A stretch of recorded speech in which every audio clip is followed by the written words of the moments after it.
9 जुलै रोजी मराठवाड्यातील हिंगोली, परभणी आणि नांदेड जिल्ह्यामध्ये भूकंपाचे सौम्य धक्के जाणवल्याने नागरिकांमध्ये काही काळ भीतीचे वातावरण निर्माण झाले. अनेक ठिकाणी नागरिक खबरदारी म्हणून घराबाहेर पडले. सुदैवाने कोणतीही जीवितहानी किंवा मोठ्या प्रमाणावर मालमत्तेचे नुकसान झाल्याची माहिती समोर आलेली नाही. भूकंपाच्या पार्श्वभूमीवर हिंगोली जिल्ह्यातील वसमत तालुक्यातील पांगरा शिंदे गावाला जिल्हाधिकारी राहुल गुप्ता यांनी भेट देऊन परिस्थितीची पाहणी केली. त्यांनी संबंधित अधिकारी व ग्रामस्थांशी संवाद साधत नुकसानाची माहिती घेतली. तसेच आवश्यक ती खबरदारी घेण्याच्या सूचना दिल्या.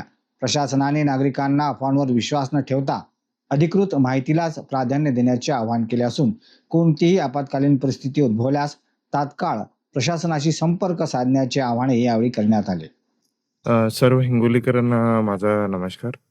सर्वांना असं माहिती आहे की काल रात्री जे आहे आम्हाला 4 वेळा जे आहे ते भूकंपाचे झटके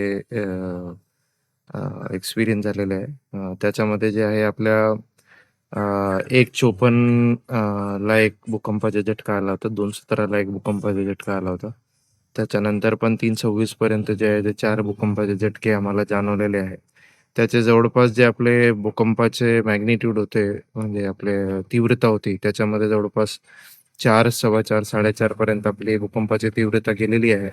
परंतु आता सोशल मीडियामध्ये जे आहे बरेच आव्हान असे होऊ लागलेले आहे की आता भूकंप परत येणार आहे, आता काय करायचं आहे, पुढे काय करायचं आहे, अशाप्रमाणे आपण सोशल मीडियाची जी अफवा आहे त्याच्यावरती आपण विश्वास ठेवू नका.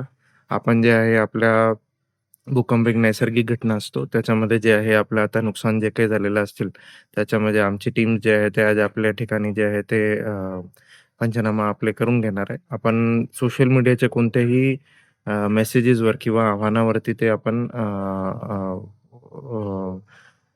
हे पसरू नका. आपल्या जे आहे भूकंप येतील मग आम्ही जे आहे प्रशासन याच्यामध्ये ससज्ज आहे आणि त्याच्यामध्ये आपण योग्य जे कार्य आहे तो आम्ही करून घेणार आहे. धन्यवाद.